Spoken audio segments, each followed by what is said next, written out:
Remercier le chef de l'État qui nous a une seconde fois, c'est-à-dire donné cette confiance, nous a renouvelé la confiance pour essayer de faire ce qu'on peut faire pour aider les pèlerins tchadiens.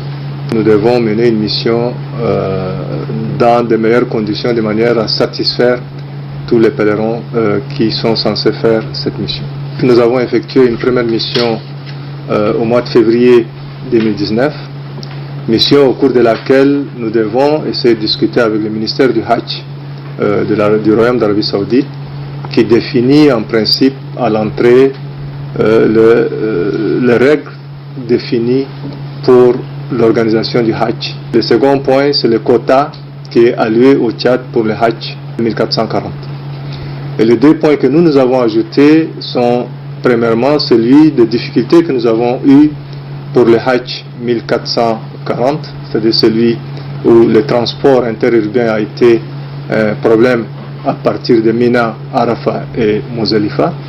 Et nous avons aussi inscrit un autre point qui est celui de la gestion des visas des pèlerins. Et ils ont ajouté un troisième point, c'est celui des pèlerins déserteurs. Et nous avons trouvé des solutions pour ce qui concerne le problème lié au transport urbain. Cette année, nous avons inscrit 5000 passagers au départ et à l'arrivée, on s'est retrouvé avec 1385 pèlerins de plus, c'est-à-dire au total, cette année, il y a eu 6385 pèlerins tchadiens qui ont effectivement effectué le voyage. Pour ce qui concerne l'hébergement, cette année, nous avons eu les meilleurs emplacements, comme j'avais dit. À Médine, nous étions à moins de 100 mètres de la mosquée sainte, c'est-à-dire dans les Markazia, dans l'entourage immédiat de la mosquée.